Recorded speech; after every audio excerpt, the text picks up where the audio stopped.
On the grand chessboard of global diplomacy, few moves are as consequential as those between the European Union and China. Given the wide range of challenges from trade imbalances to diverging views on global order, the forthcoming EU-China summit scheduled on the 7th and 8th of December represents an opportunity for the EU to assert its interests and to engage in an open dialogue. The importance of this summit is underscored by recent statements by EU leaders. Our relationship with China is a determining factor for our future economic prosperity and national security, Commission President Ursula von der Leyen said last week. The EU's approach to China involves a dual strategy of defending its economic interests and promoting dialogue. The trade surplus with the EU has reached a record level of almost 400 billion euros in 2022, reflecting international policies that have an impact on European companies. Brussels is concerned about China's reduced openness to foreign companies.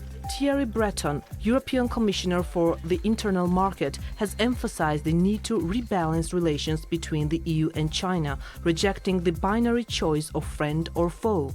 During his visit to Beijing on November 10, he reiterated the EU's commitment to preserving a level playing field, protecting intellectual property and guaranteeing effective control of European companies.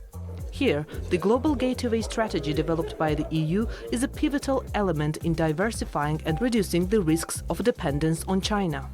But this relationship goes beyond a simple economic partnership, the European Commission points out. It implies the need for strategic stability in relations with China, which is at once a technological competitor, a military power, a climate partner, and a global player with a unique conception of world order.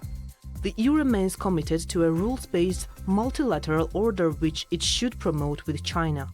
International economic coordination remains necessary because no country or regional bloc can face global challenges independently. This is particularly true of climate change, where Europe must ensure that China remains involved. This is why, on the international stage, the EU expects China to assume greater responsibility.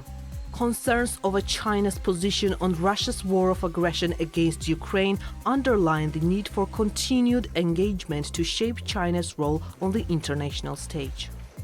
In this context, the December summit takes on added importance. Its outcome will undoubtedly play a central role in determining the trajectory of EU-China relations in the years ahead, but it will also shape the course of global diplomacy, influencing not only economic partnerships but also addressing geopolitical challenges.